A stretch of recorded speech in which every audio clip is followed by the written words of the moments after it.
Até mesmo que seu corpo seja forte e bonito, e você se identifique com isso, você se move em direção ao sofrimento. E se seu corpo não for como você quer, você não está feliz com ele. Você já está sofrendo. Então mantenha sua identidade de forma vagamente.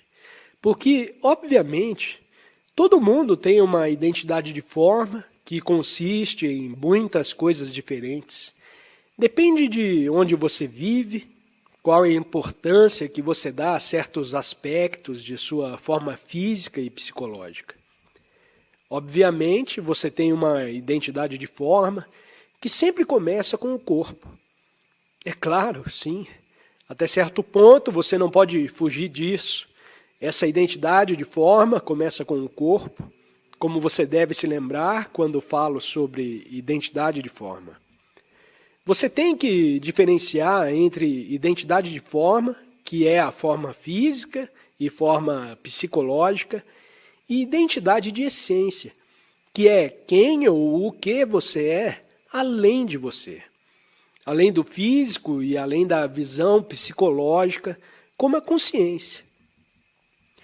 A consciência transcendente que existe no momento em que você fica quieto e você ainda está acordado, quando você ainda não adormeceu, quando a quietude permanece, esse é o começo da percepção de sua identidade de forma e da sua identidade de essência.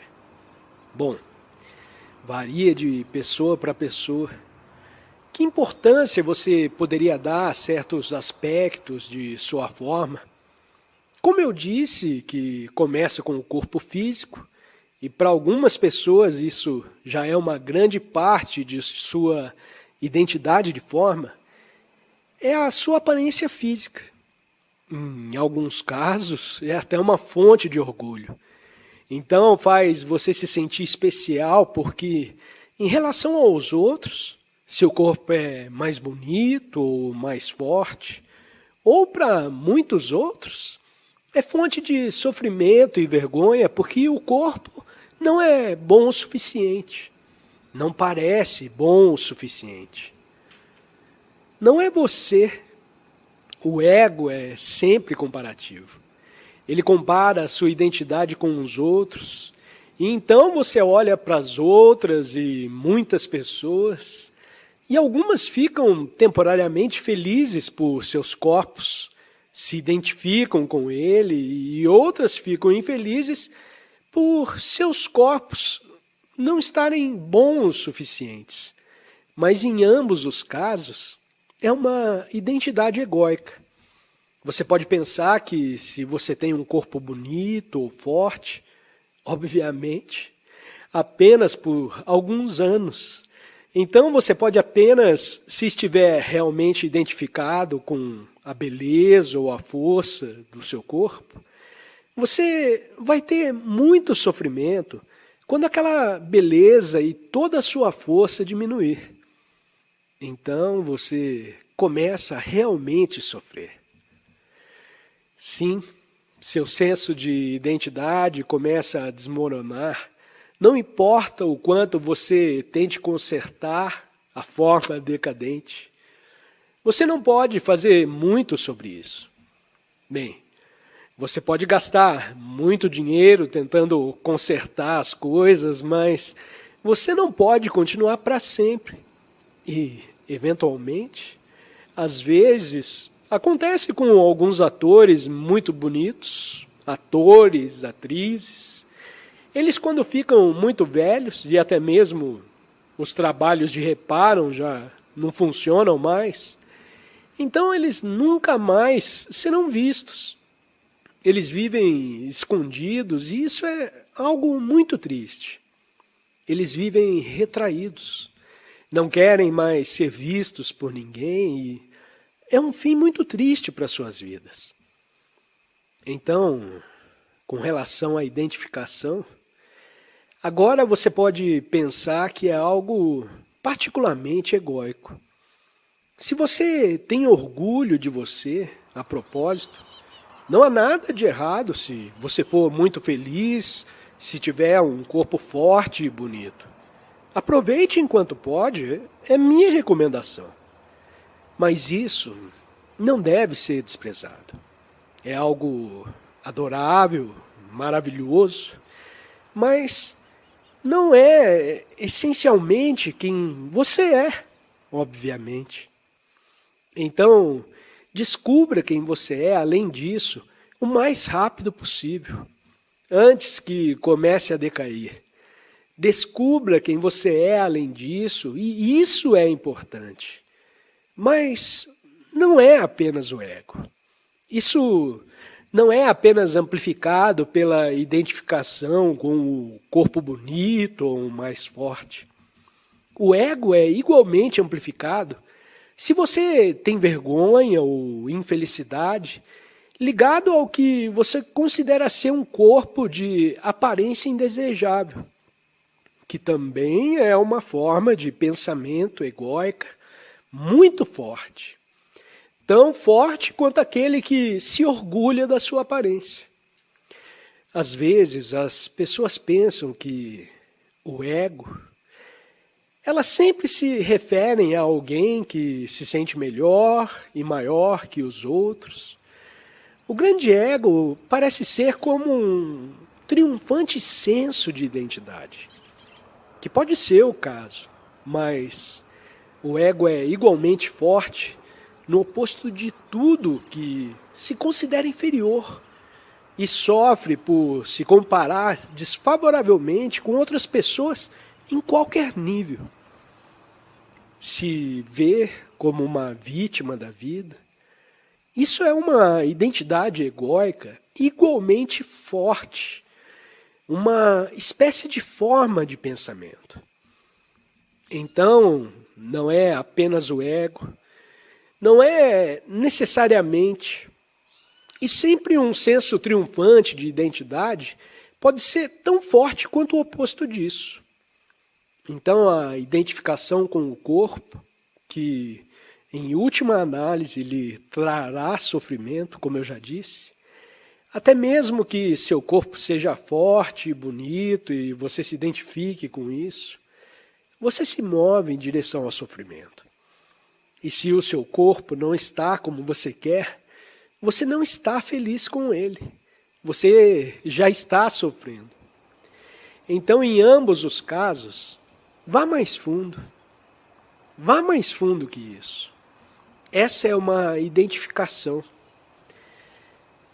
Um outro tipo de identificação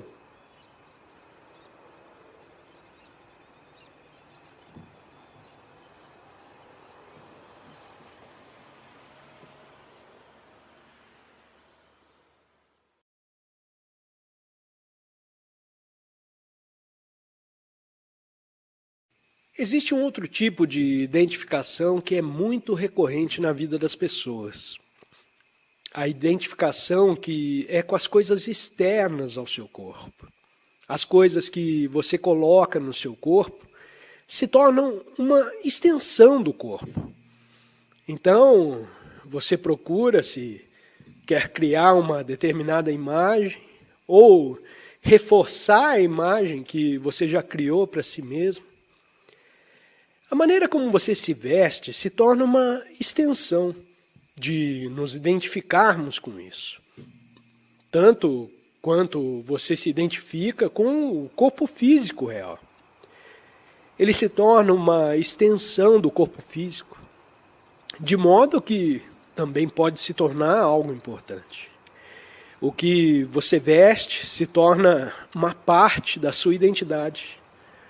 E todos os anunciantes, os fabricantes de roupas e marcas, todos eles sabem que, no final das contas, você não está comprando uma peça de roupa, mas está comprando uma identidade. E todos eles sabem disso. E é isso que eles anunciam. Anunciam um senso de identidade. E, novamente, não significa que há algo de errado em gostar de algo bonito para colocar em seu corpo. A questão é, se isso lhe dá o seu senso de identidade, ou se é simplesmente algo que você gosta. Há uma grande diferença. Da mesma maneira como uma possessão, não há necessidade de abrir mão de todas as posses. Porque se você radicalmente, como algumas pessoas espirituais fizeram, ou até que você fez no passado, algumas vezes pode até funcionar, mas o perigo é, digamos que você é tão espiritual que diz que não quer mais posses, você não quer mais nada. E isso ainda existe, pois em alguns países, na Índia, por exemplo, há uma tradição ininterrupta que remonta a milhares de anos de humanos que fizeram isso, e alguns ainda fazem isso. Então eles andam, alguns deles estão totalmente nus em algum lugar, e eles vivem de seu suporte, porque lá isso é valorizado. Abandonar todos os apegos completamente, em sua tentativa de encontrar a dimensão mais profunda onde você é o seu ser, que é onde você está conectado com o divino, com a fonte de Deus. O perigo de quando você faz isso é que você cria uma identidade substituta para você como uma forma de pensamento de mim, aquele que abandonou tudo. Portanto, o eu que é superior a todos aqueles que ainda estão apegados a todas essas coisas, esse é o ego espiritual. E isso é muito sutil e pode ser muito enganoso. Você pode passar o resto de sua vida com ele. Você largou tudo e então você tem esse enorme ego espiritual andando por aí. E você não sabe disso. E por isso é muito mais sutil, exceto em alguns casos excepcionais.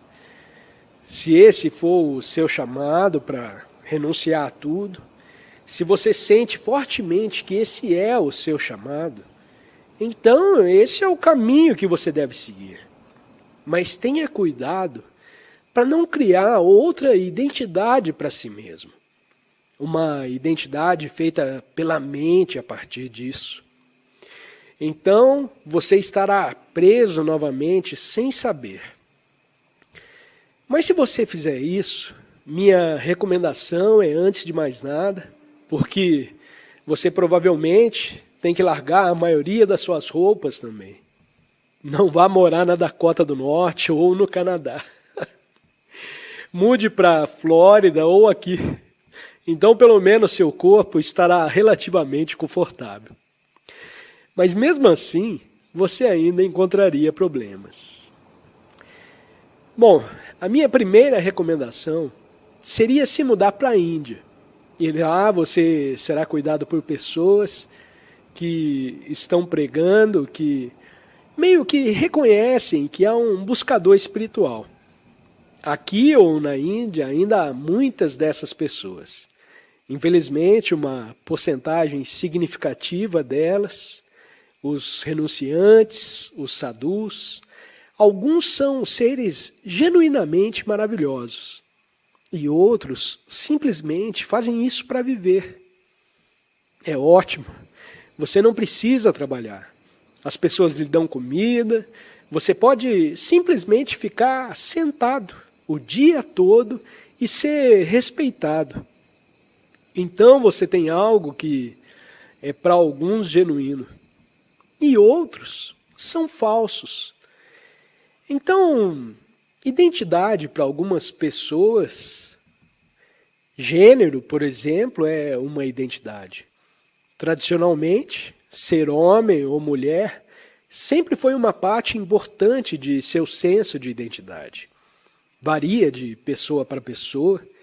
Em alguns países onde os gêneros ainda são claramente definidos e separados. Sua identidade de gênero pode constituir uma parte importante de seu senso de quem você é. Por exemplo, em alguns países, se você é um homem, isso lhe dá algo que você tem imediatamente, uma certa superioridade. Então, a mulher também é empurrada para a identificação com o seu papel e assim por diante. Foi um movimento. Então, você está preso nesse tipo de identificação. Não estou entrando no gênero porque é um grande tópico hoje em dia. Mas você está sempre procurando alguma identidade definitiva. Não importa qual seja o seu gênero, há todas essas coisas nos dias de hoje. LGBTQ, etc. Ok, tudo bem. Mas você está procurando alguma identidade definitiva nisso. E, novamente, é uma ilusão. Qualquer coisa informada será uma ilusão. Se você está buscando algum tipo de conclusão final de si mesmo, que apenas a identidade essencial pode lhe dar, isso não significa que você não pode honrar sua identidade de forma. Ela também pode ser racial, qual é a minha cor de pele, tudo bem, você pode ser feliz com isso. Você sabe o que quer que seja, você pode honrar isso, não tem problema nenhum. Mas não fazer disso sua identidade principal. Senão você ficará preso na superfície da vida. Então, há uma diferença entre honrar sua identidade de forma e ficar preso em sua identidade de forma. E também a importância de confundir a sua identidade de forma com a essência de quem você é. E isso é uma grande ilusão.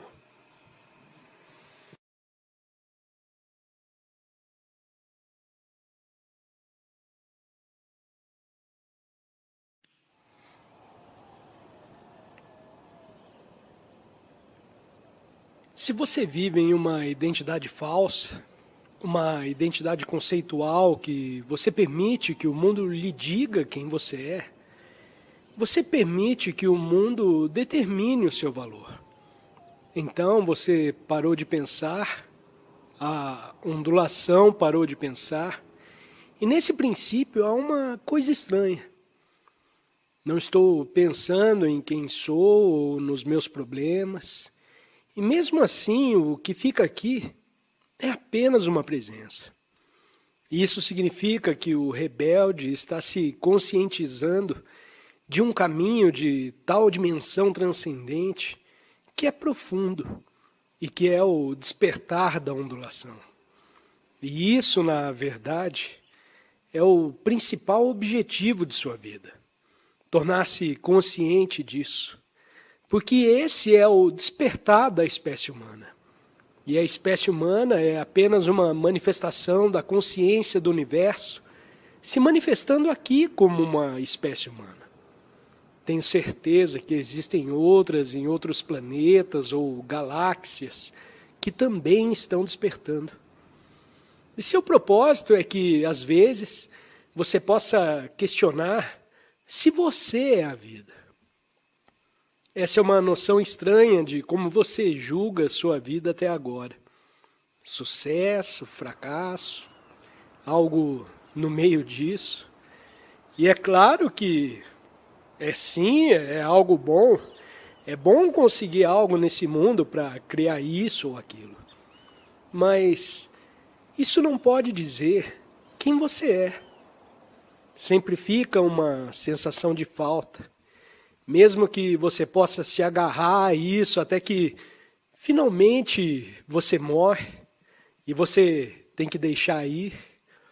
Ou ele deixa você, ou você deixa ele, ou ela, o que quer que seja. E muitas coisas te deixam antes de você morrer. As conquistas também.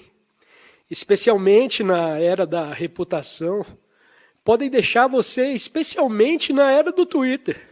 Um tweet errado e toda a sua vida destruída. E se você vive uma identidade falsa, uma identidade conceitual, que você permite que o mundo lhe diga quem você é, você permite que o mundo determine o seu valor. Você olha para o mundo em outras pessoas e eles dizem que você é bom. E se você permitir que o mundo lhe diga isso, então, no final das contas, você está preso em uma identidade conceitual, que sou eu, e que pode ser destruída. No passado, você tinha que fazer um pouco mais para destruir sua reputação. Mas hoje em dia é tão fácil. É só tuitar algo e, de repente, a mente coletiva vai atacar você. E você tem que dizer, me desculpe, não era o que eu queria dizer. Eu sou só um cara. Bem, pode ser que você não mostre seu rosto em público novamente, em qualquer lugar. Eu estou exagerando apenas um pouco, mas tudo isso é frágil, porque é um senso fictício de si mesmo. É uma superfície. Mas perder sua reputação, ou perder suas posses, ou perder a sua posição, é uma oportunidade maravilhosa para perceber quem você é, além de sua posição e sua posse e suas conquistas. Algumas pessoas precisam disso. É uma bênção para elas. Mas nem todo mundo precisa disso. Mas muitas pessoas precisam perder algumas coisas muito importantes em suas vidas, a fim de iniciar o processo de despertar. Retrospectivamente, muitos humanos olham para trás, eles estão muito gratos por terem perdido isso que é considerado insubstituível e extremamente valioso para eles. Com essa perda, eles perderam a parte mais importante de sua identidade. Era o afeto de qualquer maneira, mas eles não sabiam disso. E isso levou ao sofrimento, é claro. Então a perda da identidade fictícia, que pode acontecer a qualquer pessoa, para algumas pessoas não aconteceu até que ele se aposentasse. Então aqueles que tinham um emprego específico são desclassificados e, de repente, perdem o chão. Se você fizer as malas e ficar ansioso para ir, tudo bem. Agora posso começar a viver e tal. Mas se, de repente, perceber que você não é ninguém, qualquer coisa além da sua descrição de trabalho e sua função que você cumpriu por décadas, talvez até uma função importante, um membro do conselho, e de repente você não é um membro do conselho, você é apenas um homem careca, mas está ansioso para jogar golfe ou esse monte de coisas que pode querer fazer. Jogar golfe por aqui, eu não tenho nada contra o golfe, pode ser uma meditação maravilhosa. Mas se você está ansioso para jogar golfe, ou o que quer que seja, que você estava muito cansado e você pode parar e viver e jogar golfe agora, você senta aí e joga um pouco mais de golfe, ou o que quer que seja. Mas quem é você, de repente some. Você não recebe mais esses telefonemas, apenas muito ocasionalmente. E essa grande sensação de que algo está faltando está surgindo. Ela é como... Bem, eu não sou ninguém, certamente. Sim, porque durante toda a vida, toda a sua identidade foi construída sobre uma ficção, um edifício conceitual em sua cabeça, e todos os outros confirmaram a verdade disso, mas não foi. Assim a perda pode ser grande, uma grande ajuda para a maioria de vocês. Não precisa desesperadamente de uma grande perda, ou pode ser que aconteça que o universo lhe deu o que você precisa, porque você já veio aqui voluntariamente. Você embarcou voluntariamente em um curso, para colocá-lo em termos contundentes e um tanto quanto assustadores, por causa da autoaniquilação, que era apenas a superfície. Então, não havia nada real lá. Então, quando você, por exemplo, agora, especialmente, durante os 6 meses, quando sua prática é seu estado interior, a prática está se tornando familiar com a consciência, permitindo a consciência em sua vida, percebendo que nada é mais importante do que isso.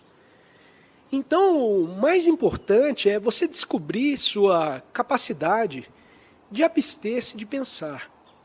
Não precisa ser períodos longos no começo. Apenas quando você está meditando, diga, ok, agora eu vou fazer uma meditação. Tudo bem, é bom, mas tem mais, tem muito mais. Abster-se de pensar em situações comuns, quando pensar não é algo necessário.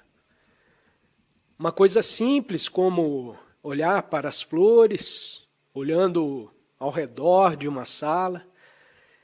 Você tem que pensar enquanto você olha ao redor de uma sala?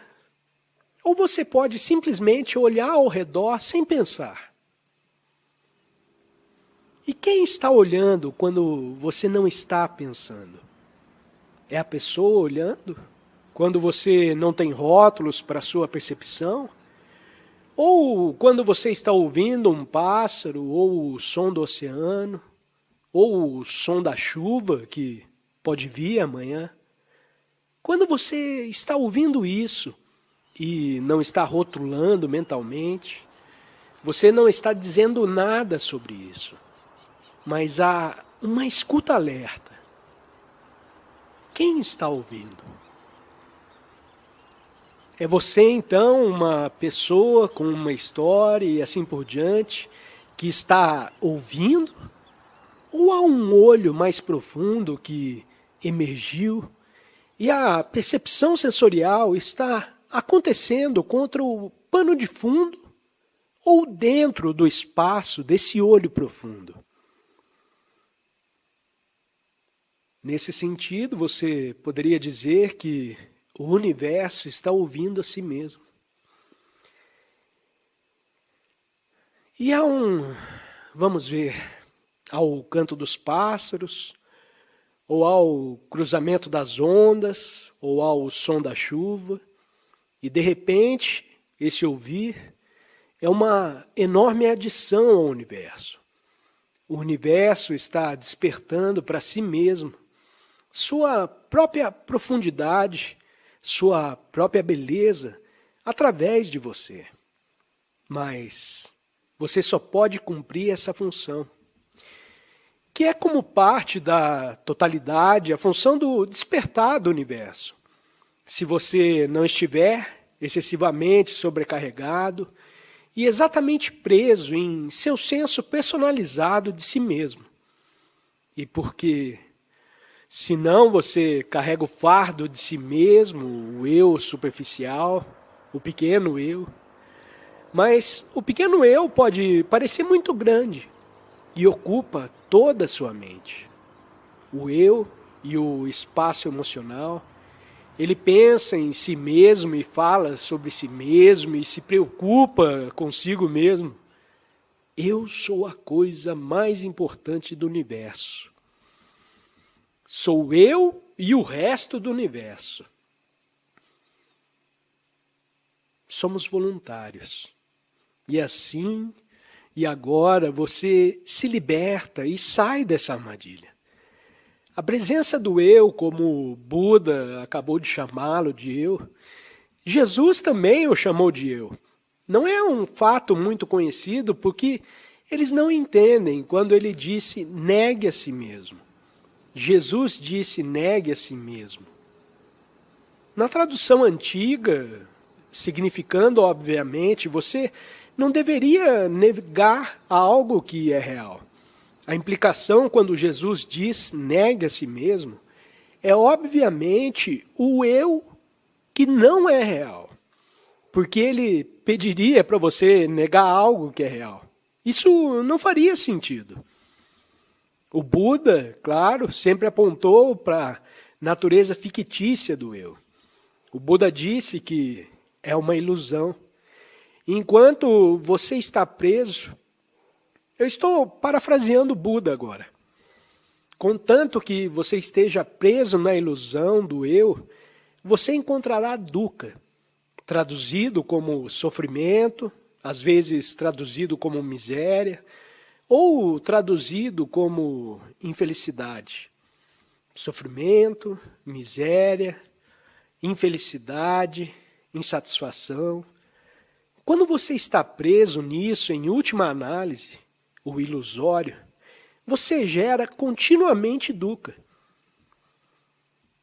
Em qualquer relacionamento que você entrar, em qualquer lugar que você vá, para qualquer realização, o que quer que você alcance ou chegue lá, sempre mais tarde, e geralmente mais cedo, você vai encontrar o elemento dukkha.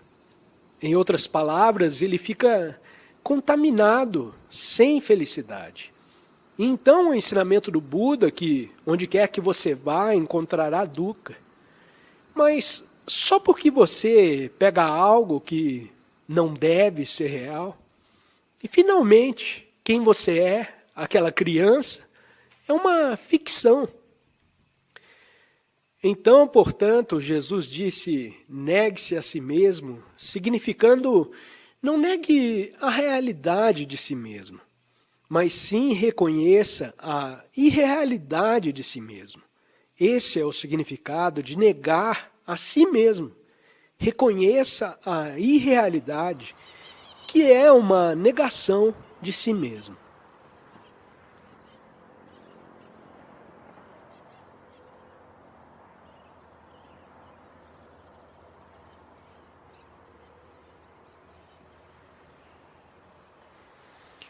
Então estou eu na floresta no norte da Califórnia e há algumas árvores incríveis aqui, as sequoias. Eu estou um pouco resfriado, então isso me atrasou um pouco.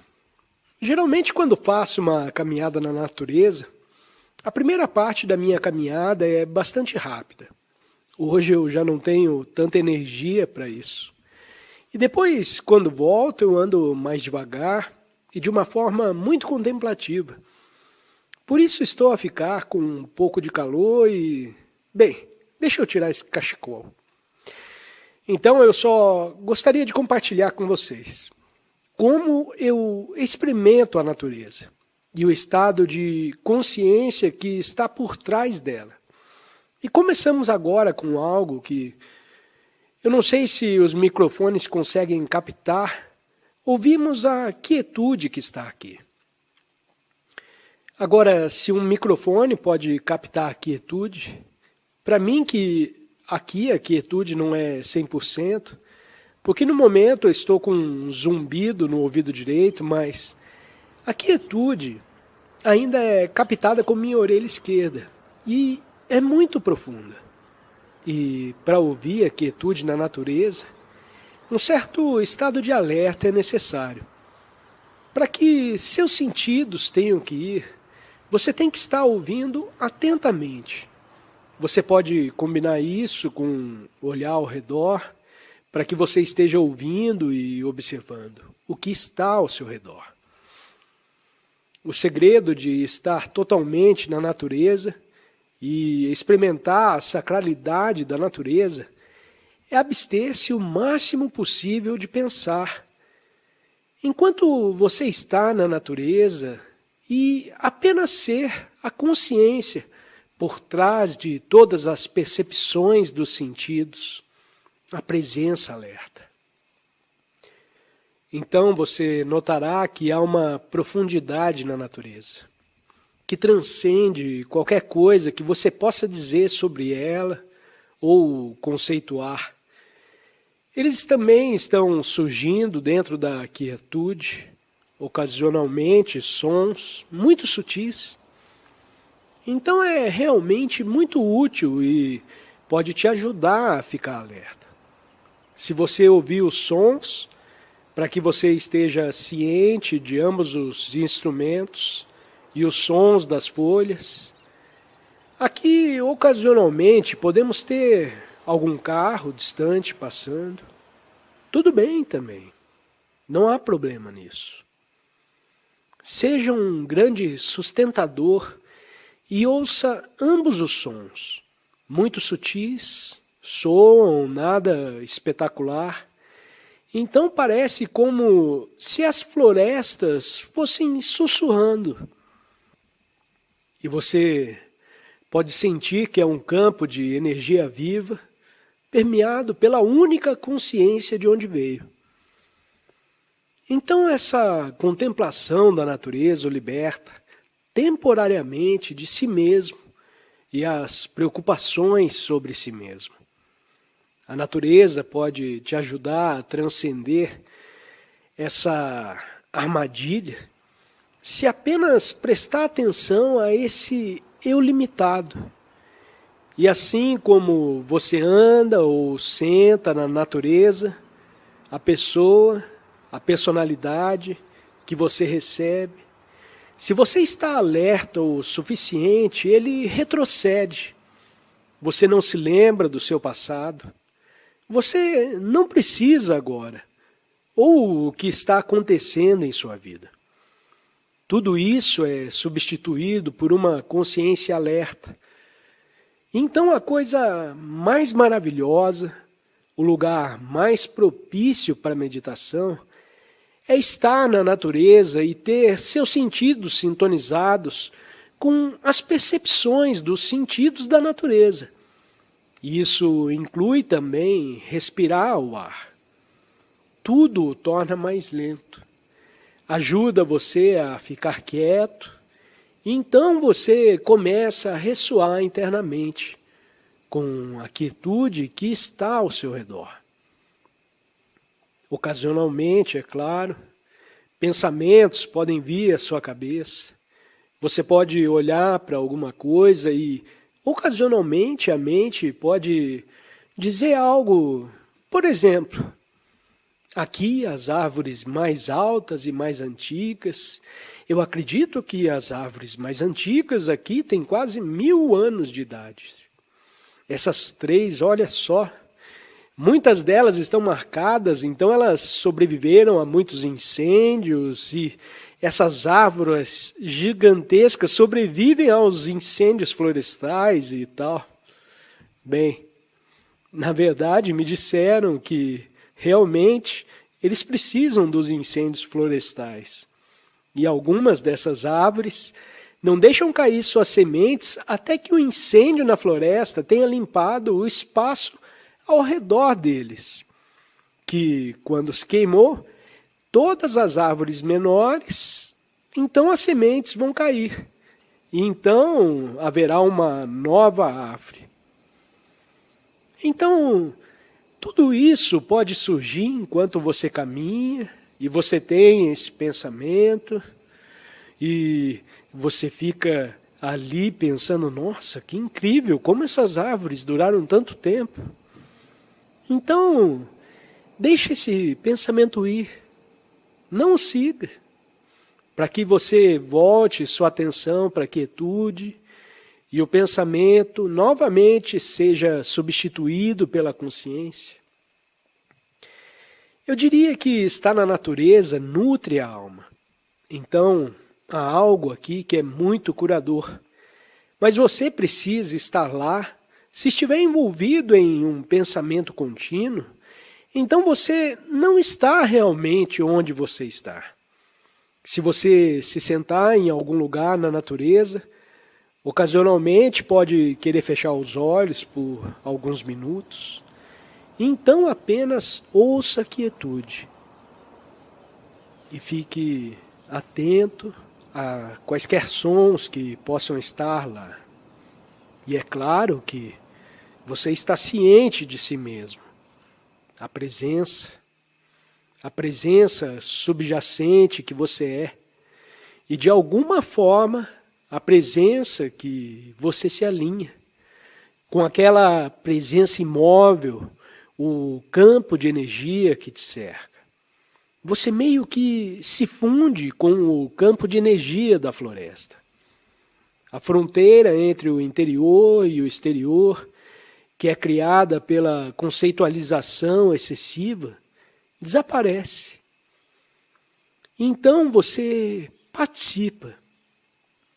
Não apenas participa da quietude, você é um com ele.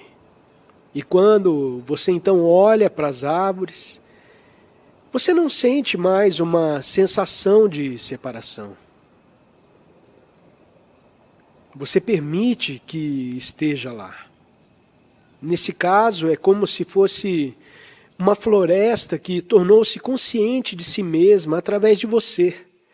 Porque não há mais uma separação entre você e ela.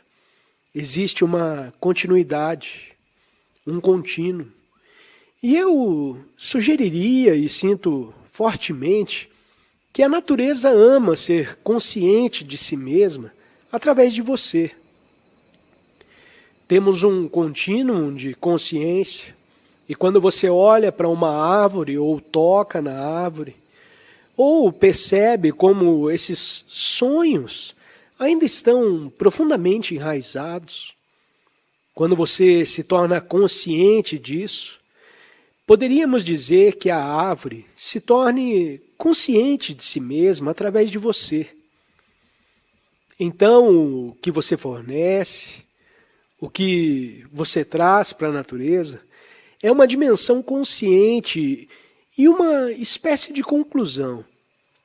Então podemos dizer que a natureza precisa de você e quer que você esteja ciente disso e o ama por isso. Quando Buda estava ensinando há 2.500 anos atrás, ele disse às pessoas para procurar um lugar tranquilo na floresta e meditar lá, que era uma parte essencial de seu ensinamento. Então a natureza era uma parte essencial. E claro, como você provavelmente sabe, o Buda ele despertou espiritualmente ou se tornou iluminado. E a sua iluminação está associada a uma árvore. Uma árvore? Não acredite no que a ciência diz a você. Há mais na árvore do que isso. E você pode saber disso e sentir isso, se você ficar quieto o suficiente e prestar atenção a ela, quase sentindo sua quietude. Mas é algo recíproco. O movimento vai nos dois sentidos. Sim, a natureza se torna consciente de si mesma através de você, mas a natureza também ajuda você a se realinhar com a quietude.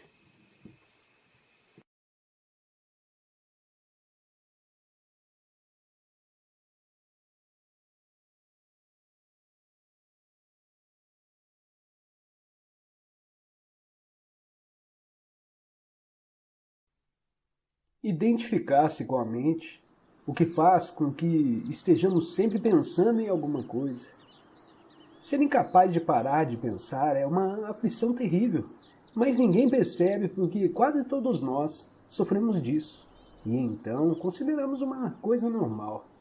O ruído mental incessante nos impede de encontrar a área de serenidade interior, que é inseparável do ser. Isso faz com que a mente crie um falso eu interior que projeta uma sombra de medo e sofrimento sobre nós. Examinaremos esses pontos detalhadamente mais adiante. O filósofo Descartes acredita ter alcançado a verdade mais fundamental quando proferiu sua conhecida máxima: penso, logo existo. Cometeu, no entanto, um erro básico ao equiparar o pensar ao ser e a identidade ao pensamento.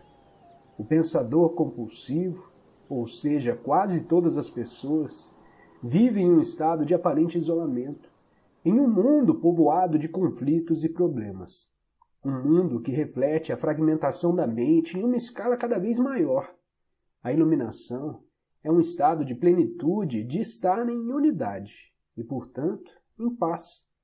Em unidade tanto com o universo quanto com o eu interior mais profundo, ou seja, o ser.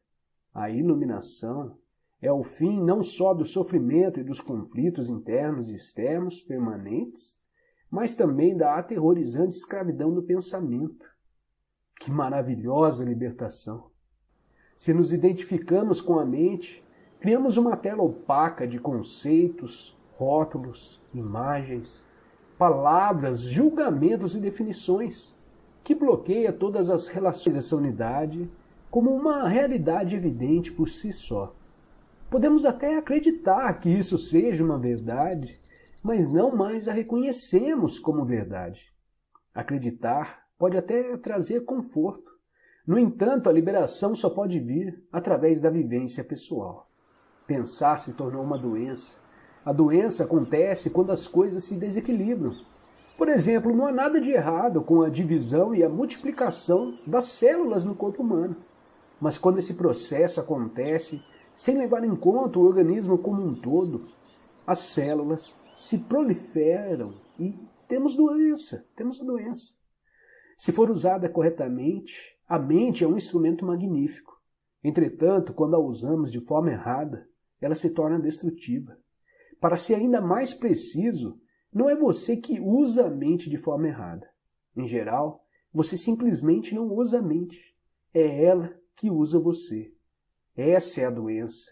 Você acredita que é a sua mente. Eis aí o delírio. O instrumento se apossou de você. Só podemos resolver palavras cruzadas ou construir uma bomba atômica. Não significa que estejamos usando a mente. Assim como os cães adoram mastigar ossos, a mente adora transformar dificuldades em problemas. É por isso que ela resolve palavras cruzadas e constrói bombas atômicas. Mas essas coisas não interessam a você. Pergunta então. Você consegue se livrar da sua mente quando quer? Já encontrou o botão que a desliga? Então, é porque a mente está usando você. Estamos tão identificados com ela que nem percebemos que somos seus escravos. É quase como se algo nos dominasse sem termos consciência disso e passássemos a viver como se fôssemos a entidade dominadora. A liberdade começa quando percebemos que não somos a entidade dominadora, o pensador. Saber disso nos permite observar a entidade no momento em que começamos a observar o pensador. Ativamos um nível mais alto de consciência. Começamos a perceber, então, que existe uma vasta área de inteligência além do pensamento, e que este é apenas um aspecto diminuto da inteligência. Percebemos também que todas as coisas realmente importantes, como a beleza, o amor, a criatividade, a alegria e a paz interior, surgem de um ponto além da mente. É quando começamos a acordar.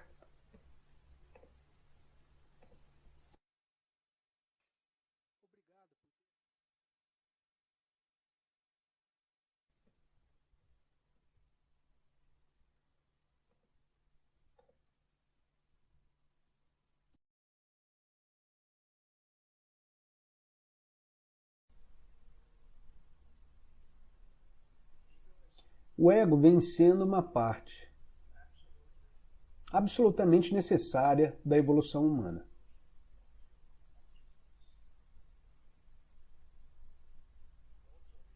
Aliás, nós precisamos saber, antes de falarmos mais sobre isso, quando falamos do ego, não confundir o ego com o que eu chamo de identificação com a forma. Todos têm uma identificação com a forma que significa Você tem uma forma física e uma forma psicológica. A pessoa, a criação da pessoa no nível da mente e das emoções. E a sua forma física e psicológica tem o seu lugar.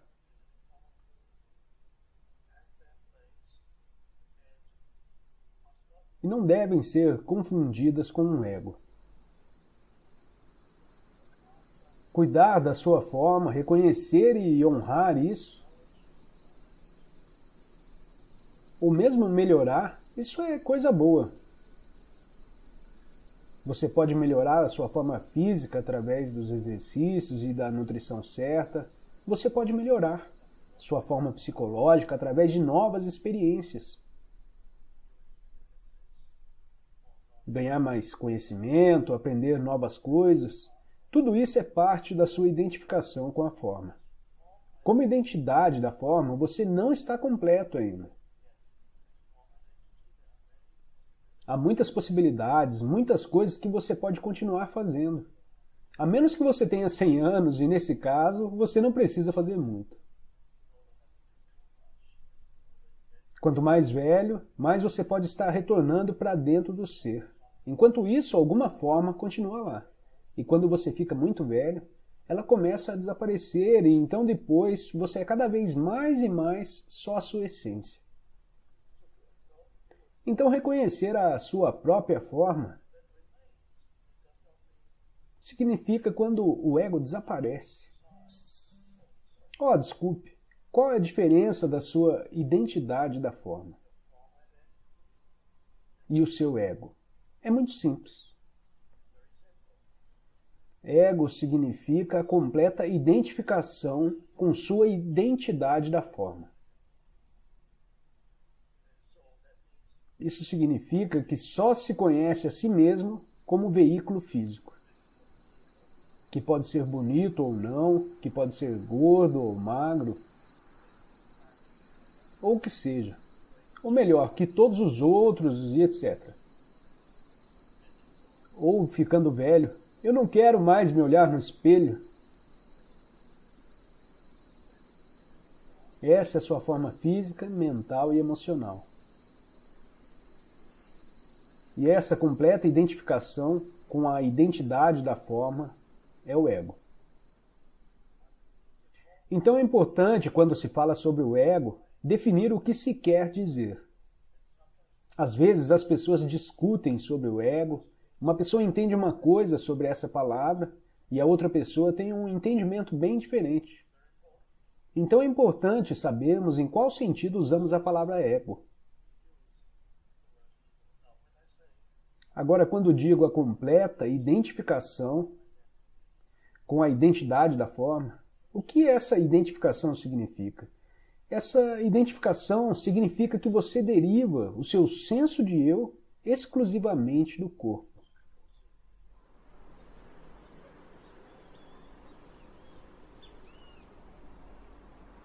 Da aparência, das suas habilidades, etc. E da mente, das emoções, conhecimentos, conquistas e habilidades, todas essas coisas que estamos falando.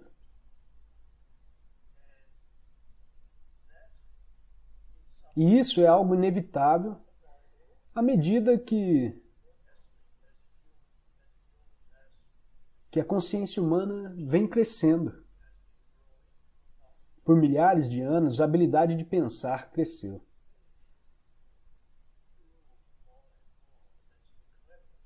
Foi um incrível desenvolvimento evolutivo, a capacidade de criar da consciência, de criar o pensamento. O que aconteceu então foi que os humanos, antes do surgimento do pensamento, humanos viveram em um estado de conexão com o ser, com o todo. Então, muito gradualmente, eles começaram a pensar, e mesmo quando começaram a pensar, ainda não era um problema. Era uma coisa maravilhosa. Alguns antropólogos, e eu acredito que estão corretos, quando dizem que quando os humanos começaram a pensar, que é algo que está linkado com o surgimento da linguagem. Muito do pensamento são palavras na sua mente.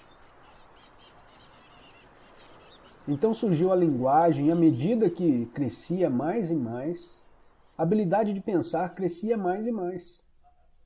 Alguns antropólogos dizem, e eu acredito que estão corretos, os primeiros humanos naqueles tempos em que o pensamento surgiu, acreditavam que os deuses falavam com eles.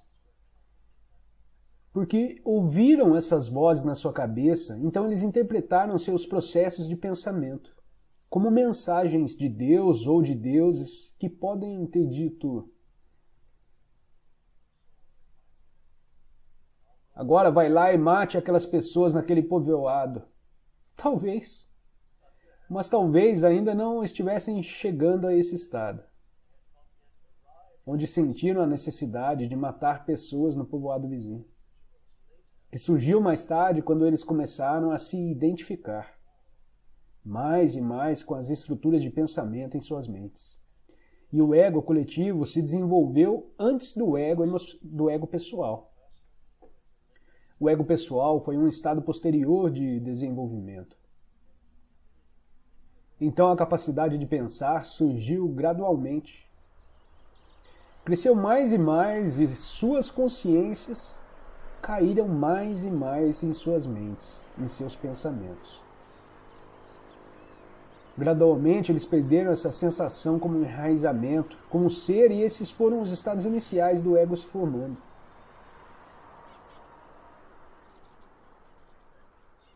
Essa é a razão pela qual eu diria que é por isso que em muitas civilizações e culturas antigas eles tiveram um mito antigo em muitas partes do mundo, chamado por diferentes nomes. E esse mito é chamado de Era Dourada. E conta uma história que era uma vez, há muito tempo, em um passado distante, em que os seres humanos eram felizes, quando tudo ia bem e a vida era fácil. E por milhares de anos as pessoas vêm contando essa história sobre esses tempos antigos. Esses eram tempos do estágio pré-egóico da consciência humana, quando existia essa conectividade.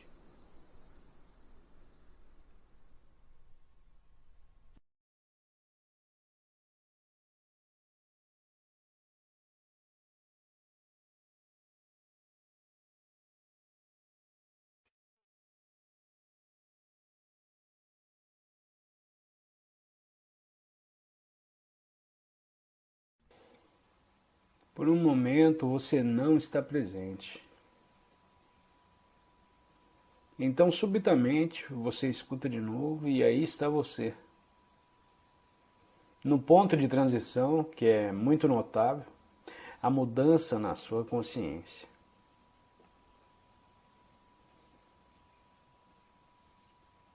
A qualidade da mudança em sua vibração, da forma que você preferir chamar.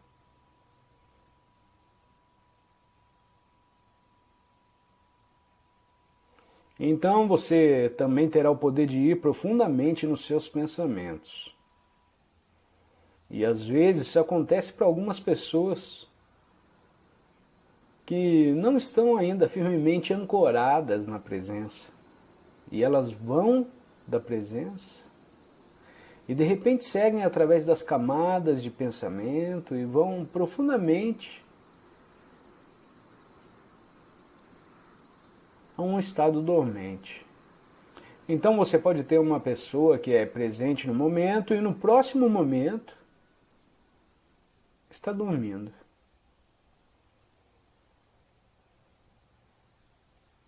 Como eu tinha observado em um templo budista, é que alguns dos monges, especialmente na primeira meditação da manhã, principalmente eles estão focados e de repente, pum, dormem.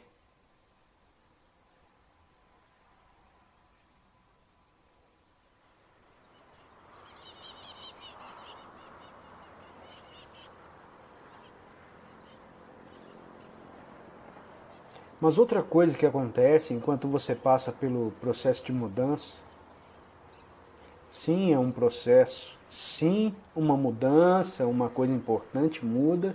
E daí entra no lugar e é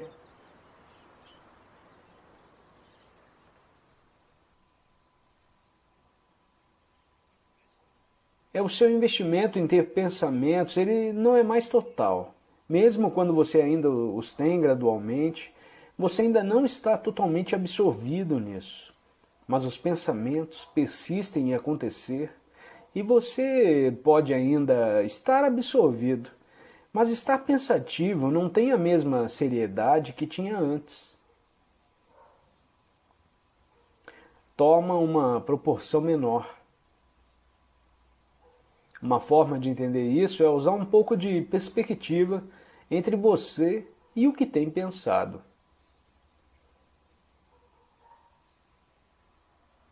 E acima de todo tipo de pensamento, nada mais terá o poder de te trazer infelicidade.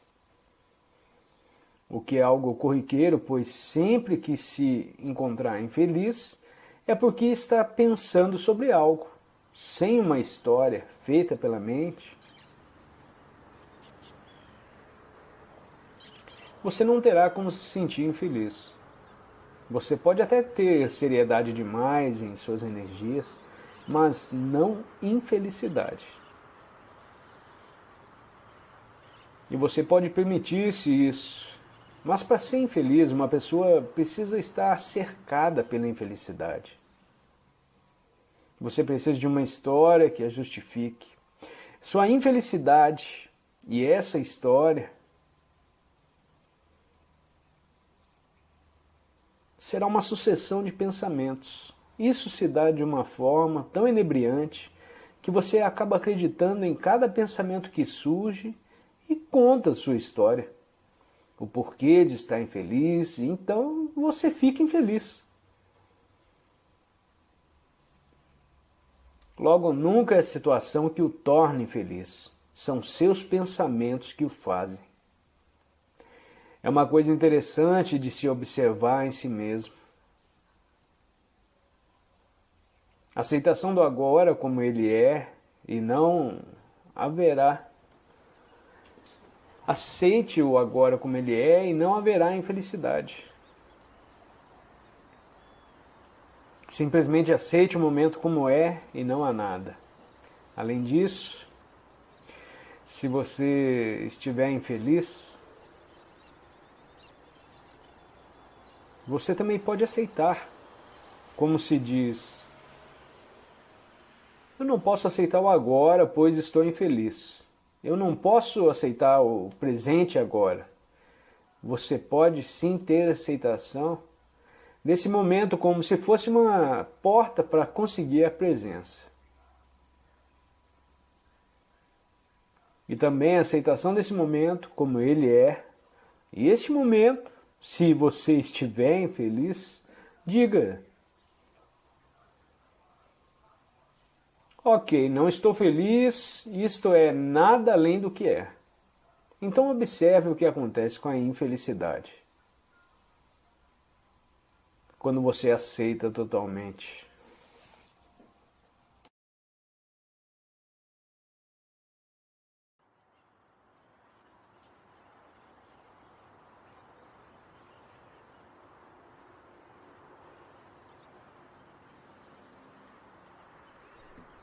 A realização dessa dimensão eterna, a nossa verdadeira natureza, é o outro lado da compaixão. Em um nível mais profundo, podemos reconhecer agora não só a nossa própria imortalidade, mas também a de todas as outras criaturas. No nível da forma, partilhamos a mortalidade e a precariedade da existência. No nível do ser, partilhamos a vida eterna e radiante. Esses são dois aspectos da compaixão. Na compaixão, os sentimentos de tristeza e de alegria, aparentemente opostos, se fundem em um só e se transformam em uma profunda paz interior. Isso é a paz de Deus.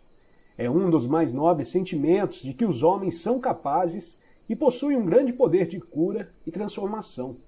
Mas a verdadeira compaixão, como acabei de descrever, ainda é rara.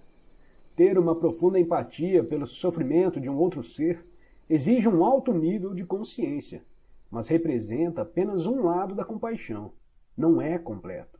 A verdadeira compaixão vai além da empatia ou da simpatia. Não acontece até que a tristeza se misture com a alegria. A alegria do ser além da forma, a alegria da vida eterna. O corpo não morre porque acreditamos na morte. O corpo existe, ou assim parece, porque acreditamos na morte. O corpo e a morte são partes da mesma ilusão, criada pelo modo egóico de consciência, que não tem percepção da fonte da vida e vê a si mesmo como uma coisa separada e sob constante ameaça. Assim ele cria a ilusão de que somos um corpo, um veículo físico e sólido, que está sob uma constante ameaça. A ilusão está em percebermos a nós mesmos como um corpo vulnerável que nasce e pouco depois morre. Corpo e morte, uma ilusão. Um não existe sem o outro. Queremos manter um lado da ilusão e nos livrarmos do outro, mas isso é impossível. Entretanto, você não pode escapar do corpo e nem tem que fazer isso. O corpo é uma percepção incrivelmente distorcida da nossa verdadeira natureza. Mas a nossa verdadeira natureza está disfarçada em algum lugar dentro dessa ilusão. Não do lado de fora, portanto o corpo ainda é o único ponto de acesso a ela. Se você vê um anjo, mas o confunde com uma estátua de pedra, tudo o que você precisa fazer é adaptar a sua visão e olhar mais de perto para a estátua de pedra e não olhar para outro lado. Se você então percebe que aquilo nunca foi uma estátua de pedra, você então percebe que aquilo nunca foi uma estátua de pedra. Lembre-se de que a nossa percepção do mundo é um reflexo do nosso estado de consciência. Não estamos separados dele e não há um mundo objetivo fora dele. A cada momento, a nossa consciência cria o mundo em que habitamos. Um dos maiores insights que a física moderna teve foi a da unidade entre o observador e o observado. A pessoa que conduz a experiência, a consciência observadora, não pode ser separada dos fenômenos observados. E uma nova maneira de olhar leva os fenômenos observados a se comportarem de maneira diferente. Se você acredita na separação e na luta pela sobrevivência, vê essa crença refletida à sua volta e as suas percepções acabam sendo governadas pelo medo. Você vive num mundo de morte, lutas, uns atacando e matando os outros. Nada é o que parece ser. O mundo que você criou e vê através da mente pode parecer um lugar bem imperfeito, até mesmo um vale de lágrimas. Mas o que quer que você perceba é somente uma espécie de símbolo, como uma imagem em um sonho. É o jeito pelo qual a sua consciência interpreta e interage com a dança de energia molecular do universo. Essa energia é o material bruto da assim chamada realidade física. Você a vê em termos de corpos e de nascimento e morte, ou como uma luta pela sobrevivência. Existe um número infinito de interpretações diferentes, de mundos completamente diferentes, e tudo dependendo do que a consciência percebe. Cada ser é um ponto focal da consciência, e cada ponto focal cria o seu próprio mundo, embora todos esses mundos se interliguem. Existe um mundo humano, um mundo das formigas, um mundo dos golfinhos e etc. Existem incontáveis seres cuja frequência de consciência é tão diferente da nossa que provavelmente não temos consciência da existência deles, assim como eles não têm consciência da nossa. Seres altamente conscientes da ligação que mantêm com a fonte habitam um mundo que para nós pareceria como um domínio celeste, mas ainda assim, todos os mundos são basicamente um só. No momento em que a consciência humana coletiva estiver se transformado, a natureza e o reino animal irão refletir essa transformação. Aqui está a afirmação da Bíblia de que no futuro o leão vai se deitar ao lado da ovelha. Isso aponta para a possibilidade de um ordenamento da realidade completamente diferente.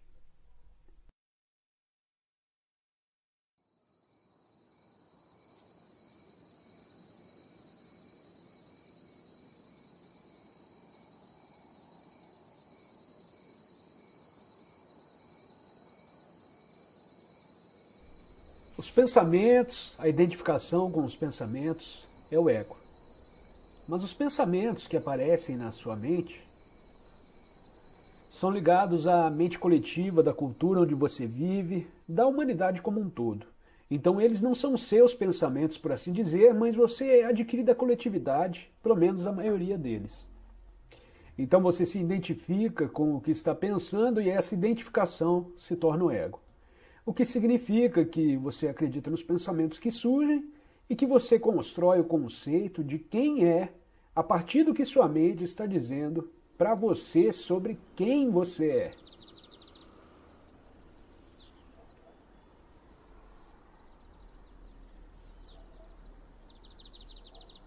Opiniões, pontos de vista, isso sou eu, ou algumas pessoas conversam comigo, consigo mesmas, você é tão bom porque o mundo não reconhece você.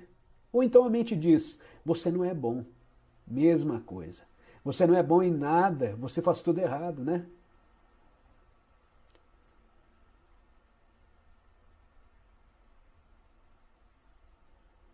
Então você acredita nisso e de repente você tem um baixo conceito de si mesmo. E por que você tem esse baixo conceito? Porque acredita nesses pensamentos. E por que você acredita nos seus pensamentos? E por que você está tendo esses pensamentos? Provavelmente você os pegou em algum lugar, talvez na sua infância, talvez sua mãe estava tão estressada que ela falou, você é mau.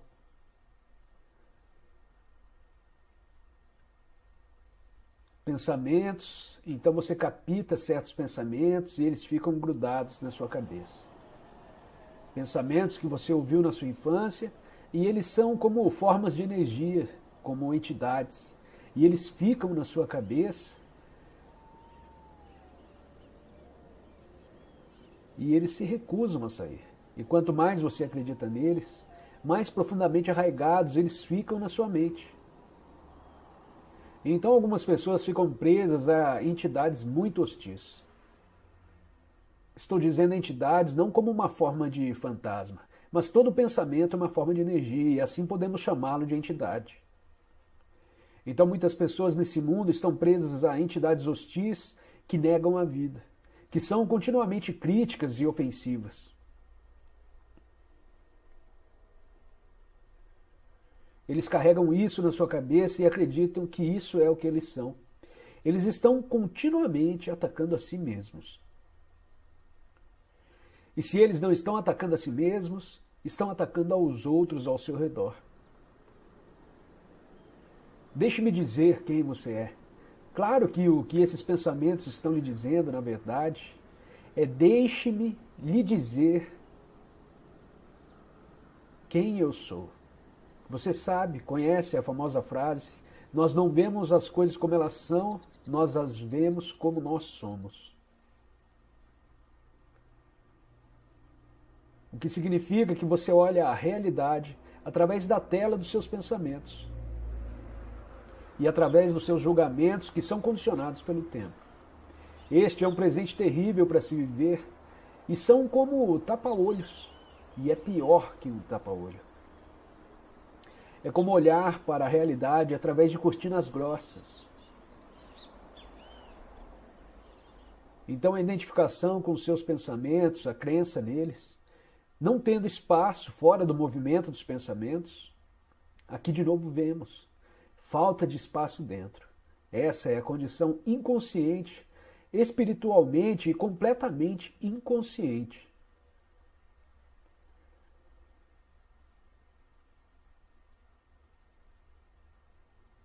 Então você se defronta com o fardo do ego, que você é o ego, que não é uma entidade diferente do pensamento. São pensamentos com os quais você se identificou. E o primeiro momento de liberdade surge quando você percebe que alguns pensamentos têm estado na sua cabeça por anos, talvez, e que eles são apenas pensamentos. E que você não é pensamento, você é consciência. Na vida de todo mundo, ou seja, no dia a dia, as coisas dão errado, você perde o ônibus, fica parado no trânsito. As coisas dão errado. ou você perde algum dinheiro. Tudo isso é normal. Mas se você tiver o seguinte pensamento: ó, somente coisas ruins me acontecem,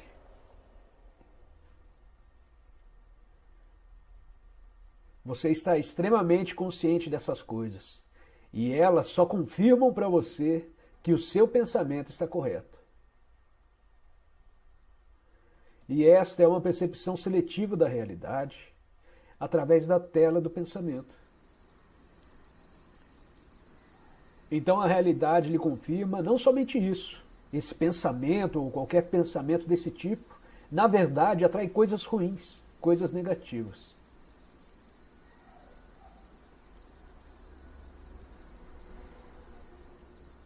Então liberdade vem de se distanciar e encontrar primeiro um pouco de espaço dentro de você, a presença.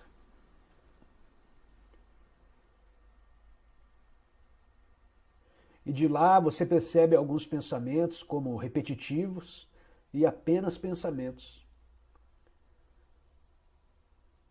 Só acontece coisas ruins comigo. Ó, lá vem novamente.